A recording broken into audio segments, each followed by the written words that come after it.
Bismillah, Assalamualaikum warahmatullahi wabarakatuh. Alhamdulillah.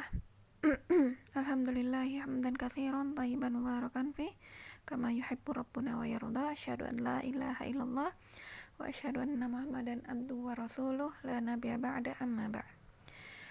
Puji syukur kita kepada Allah Ta'ala yang telah memberikan kita waktu, yang telah memberikan kita nikmat hingga saat ini kita masih bisa dapat mengikuti pembelajaran fikih bab 3 yang akan Ana jelaskan secara singkat, karena insya Allah pembahasan ini sudah sering antum dengar dulu ketika SD. Dan pembahasan ini adalah pembahasan bab 3 ini lebih berupa ke amalan. Ya, fikih itu ke amal ya nak ya, yaitu perbuatan. Dan ini yang bab 3 ini kita akan bahas tentang sunnah-sunnah fitrah. Nah, antum sering dengar kan kalau misalnya hari Jumat sering dulu guru-guru mengingatkan atau orang tua antum mengingatkan, anak-anak jangan lupa sunnah fitrah hari ini. Nah, atau misalnya antuna sudah sunnah fitrah belum hari ini. Nah, mungkin antuna yang baru pertama kali mendengar sunnah fitrah, mungkin antum ingat itu, antum taunya itu zakat. Nah, bukan. Sunnah-sunnah fitrah adalah amalan-amalan yang kita kerjakan untuk mengembalikan kita ke dalam kondisi fitrah sebagaimana kita diciptakan oleh Allah. Nah, ini secara zahir. Zahir yaitu secara lahirnya kita. Secara tampaknya kita dalam keadaan suci secara lahir sebagaimana Allah menciptakan kita dulu, sebagaimana Allah menciptakan kita. Nah, apa itu amalan-amalan sunnah fitrah? Ya, sunnah fitrah adalah perbuatan yang jika dikerjakan maka pelakunya berada dalam kondisi fitrah yang telah diciptakan Allah bagi manusia. Nah, kenapa kita mengerjakan amalan-amalan fitrah tersebut? Supaya terlihat indah di mata syariat dan dicintai Allah. Benar. Allah menciptakan kita, pasti Allah juga memerintahkan kita untuk berpenampilan yang indah. Berpenampilan yang indah sesuai dengan pandangan syariat. Dan juga amalan-amalan tersebut dicintai oleh Allah. Nah, apa saja amalan-amalan sunnah fitrah tersebut? Ini enak ya, walaupun di sini kalimatnya adalah sunnah fitrah, namun ini adalah amalan-amalan yang ditekankan oleh Rasulullah SAW untuk kita kerjakan. Karena apa? Karena hadis-hadis di dalamnya adalah perintah semua. Hadis-hadis di dalamnya adalah perintah, dan perintah Rasulullah SAW wajib kita kerjakan. Ya, perintah Rasulullah SAW wajib kita kerjakan. Apabila antum beriman kepada Allah dan Rasulnya, maka kerjakanlah perintah Allah dan Rasulnya. Ingat, perintah Rasulullah SAW di dalam hadisnya adalah wajib kita kerjakan walaupun hukumnya sunnah. Fahim tuh? Sekali lagi tekankan, perintah Rasulullah SAW di dalam sunnahnya atau dalam hadisnya wajib kita kerjakan walaupun hukumnya sunnah. Nah, seperti ini sunnah fitrah. Hukumnya sunnah, namun wajib kita kerjakan karena Rasulullah SAW memerintahkan kita. Pertama, khitan. Nah, mungkin antum sering dengar orang sunat. Nah, itu dia. Insya Allah nanti tidak akan menjelaskan secara panjang lebar di dalam khitan. Namun hukum khitan kepada laki-laki wajib. Wajib untuk perempuan sunnah. Walaupun di sini sunnah, namun Rasulullah SAW memerintahkannya, maka hendaklah perempuan juga mengerjakannya. Nah, biasanya kalau khitan laki-laki itu biasa dikerjakan paling cepat itu 7 hari setelah kelahirannya atau sebelum ia balik, dan perempuan biasanya 7 hari setelah kelahirannya. Nah, apa yang dipotong? Nah, khitan ini adalah memotong ya nak ya, memotong kulit atas, dari kelamin. Nah, memotong kulit atas dari kelamin. Kalau laki-laki, mungkin nanti antum tahu khitan laki-laki itu sebagaimana. Antum bisa khitan laki-laki itu dengan khitan perempuan sama sifatnya, itu memotong kulit atas dari bagian dari kelamin. Nah, namun kalau laki-laki di bagian kulupnya, kalau perempuan di bagian lainnya. Nah, di sini hadisnya alqi'anka sya'ral kufri wal wahtatin.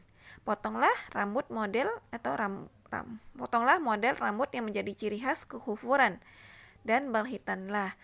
Nah, maksudnya ini adalah potonglah rambut yang menjadi ciri khas kekufuran adalah yaitu memotong rambut kemaluan. Nah, ini antuna yang sudah balik, otomatis antuna juga sudah mulai tumbuh rambut-rambut di sekitar alat kelamin antuna. Nah, di situ disunahkan untuk dipotong ya.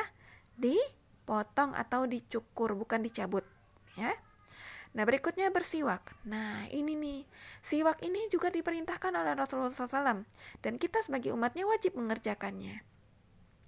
Bersiwak adalah siwak itu berasal dari kayu arak yang lunak. Ya nak ya, dan siwak ini dapat membersihkan mulut dan mendatangkan keridhaan Allah. Dan Allah menyukai hamba-hambanya yang bersiwak sebagaimana hadis Rasulullah SAW, laula an asyukka ala ummati la amartuhum bisiwak ma'akulli sholah. Atau dalam hadis lain juga, laula an asyukka ala ummati la amartuhum bisiwak inda kulli sholah. Nah, dan di sini kalau seandainya saja aku nggak khawatir akan memberatkan umatku, maka niscaya aku akan perintahkan mereka sholat setiap kali sholat. Setiap hendak sholat. Dan kapan siwak disunahkan? Waktu-waktu siwak disunahkan ketika sebelum sholat, yaitu ketika hendak berwudu untuk sholat, sebelum membaca Al-Quran, ketika masuk rumah. Nah, maksudnya ketika masuk rumah, ketika antum bepergian dari tempat yang jauh, maka sebelum antum memasuki rumah antum, atau ketika antum masuk rumah, kan kalau sekarang kamar mandinya di dalam ya. Kalau dulu misalnya antum bawa siwak, misalnya sebelum masuk ke rumah itu hendaklah bersiwak, itu disunahkan Rasulullah SAW. Begitu pula ketika antum misalnya dari bepergian jauh dan antum pulang ke rumah, hendaklah antum membersihkan diri. Salah satunya dengan siwak. Atau sebelum pergi ke masjid, nah ini sama saja itu. Misalnya ketika antum sebelum menghadiri kajian, sebelum menghadiri ilmu-ilmu atau sebelum menghadiri halakoh, nah hendaklah antum bersiwak dulu. Kenapa? Siwak itu dicintai oleh Allah. Dan terakhir setelah bangun tidur. Nah, setelah bangun tidur, antum yaitu sama saja. Setelah bangun tidur, subuh misalnya, sebelum sholat subuh, siwaklah dulu. Antum tahu kan kalau orang bangun tidur pasti baunya, Masya Allah mulutnya. Subhanallah deh bau mulutnya. Dan amalan fitrah yang ketiga adalah mencukur kumis. Nah, ini untuk laki-laki. Perempuan tidak mempunyai kumis ya. Ingat, kumis itu dicukur, bukan dipotong. Ingat, kalau antum misalnya melihat kakak antum laki-laki yang sudah mempunyai kumis, atau misalnya bapak antum, kan antum bisa mengingati, Abi, kok kumisnya belum dicukur? Kan sekarang sunnah fitrahnya ada. Misalnya di hari Jumat nih biasanya ditekankan.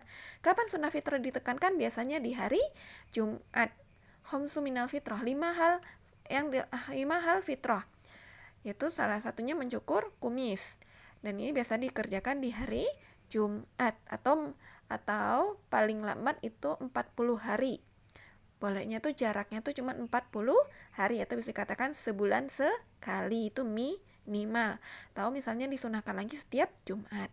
Yang keempat adalah memasukkan air ke dalam hidung dan mengeluarkannya, itu istinsyak dan istinsyar. Nah, ini adalah amalan fitrah, yang mana juga amalan istinsyak dan istinsyar ini juga salah satu amalan sunnah di dalam wudu. Apabila antum tidak mengerjakannya tidak apa-apa, namun lebih afdal dikerjakan karena Rasulullah SAW memerintahkannya. 5. Memotong kuku. Nah, ingat, kuku tidak boleh dipanjangkan.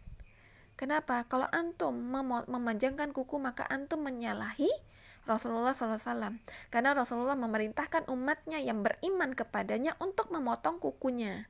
Nah, kalau antum memanjangkan kuku, ingat, memanjangkan kuku mereka tasyabbuh bil kufar, menyerupai orang-orang kafir yang memanjangkan kukunya. Hati-hati, amalan-amalan yang remeh bisa menjadikan kita menyalahi ciri khas umat Nabi Sallallahu Alaihi Wasallam. Berikutnya adalah membasuh sela-sela jari, dan ini biasanya di sholat, di wudu. Nah, makanya ketika wudu kita disunahkan untuk membasuh sela-sela jari sehingga air wudu itu masuk ke semuanya. Begitu pula ketika mandi juga harus masuk ke sela-sela jari. Nah, 7. Mencabut bulu ketiak. Nah, bulu ketiak di sini boleh dicabut ataupun dicukur. Ya nak ya, apabila antum tidak bisa mencabutnya maka boleh dicukur. Dan salah ini juga amalan fitrah. Berikutnya adalah mencukur bulu kemaluan. Nah, yang tadi yang sudah disebutkan di atas. 9. Istinjak atau cebok. Ya kali antum kecebok habis buang hajat. Nah ini juga termasuk amalan sunnah. Masya Allah ya, Nabi SAW dan Rasul dan Allah Ta'ala memerintahkan kita untuk amalan-amalan yang membersihkan diri kita. 10 berkumur-kumur.